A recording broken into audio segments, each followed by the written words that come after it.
Good morning, everyone, and Shabbat Shalom.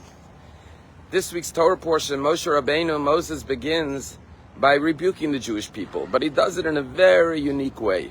He doesn't spell out their sins. He references locations, names of places that they sinned. And the question is, why does he do this by associating the location with the sin that they transgressed?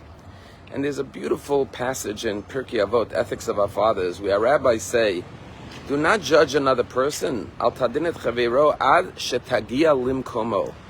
Don't judge a person until you stand in their place. Once again, referencing the location. What does judging so unfavorably have to do with their location? Furthermore, King David in the book of Psalms says, Od ma'at ve'ein rasha. Just a little bit longer and there'll be no more wicked person. V'hizbonanta al makoma, when you contemplate his place, ve'inenu, and he's not there anymore. What does King David mean?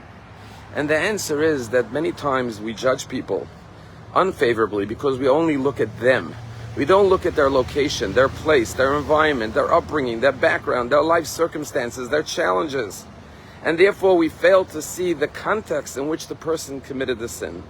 And therefore, Pirkei Avot says, don't judge a person favorably, or don't judge them until you're in their place, until you fully understand their location, not just physical, but emotional, psychological, spiritual location. And that's why King David says, when you see a wicked person, just a little bit longer and they won't be there. You know why? Vizbonant al makoma, you'll look at their place, where they're at, where God put them, and what they're facing in their life. And then venena, you'll see that the person is really not wicked. They're really a good person. It's just that their environment, their circumstances in life, their challenges, their struggles is what caused them to sin. And that's why Moses, when he rebukes them, he says, you have to learn from your mistakes, but I'm not judging you. I'm not condemning you, because I understand you were in the desert. It was difficult. It was challenging. And therefore, I do this with no judgment, just with guidance for the future.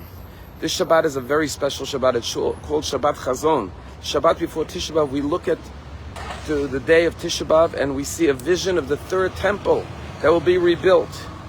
And what is the whole idea of Tisha B'Av? The whole idea of Tisha B'Av is that we are not where we are meant to be. We're in exile. A Jew is meant to be home in Jerusalem with a holy temple, with a close connection to God like we had in the temple. But now we are expelled from our land. We're in exile. Our location is what causes us to sin. Our location is what causes us to not perceive and connect with God properly. And therefore we see a temple, a chazon, a vision of the third temple that we yearn for. And we say we want to come home, we want to be in a constant connection and relationship with God so that we can be better people, better human beings, better spouses, better children, better Jews, better friends. And that is the whole message of Tisha B'Av and Shabbat Chazon. We want to be in the proper place, God.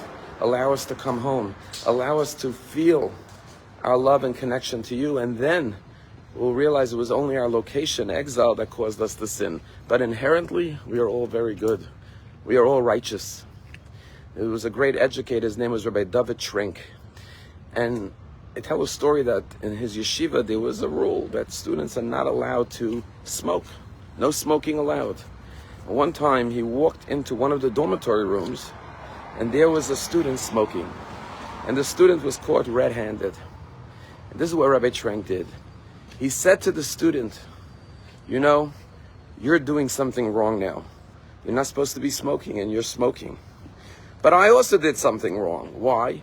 Because Jewish law says you shouldn't just walk into a room without knocking first. It's common courtesy to knock before you enter. And I just walked into the dorm room without knocking. So how about this, he said to the student. I'm going to leave the room. And I'm going to do it over. I'm going to knock first before I come in. And when I come in, I don't want to see you smoking anymore. And the rabbi left the room, waited a moment, knocked on the door. And when he was allowed to come in, sure enough, the student was no longer smoking. And that's the message. The message of seeing a person for who they could be, not who they are. And recognizing that what they are today is not necessarily their fault.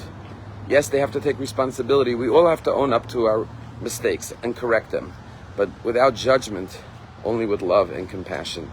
Have a wonderful Shabbat. May we all see a future temple in the world and within ourselves. Shabbat Shalom.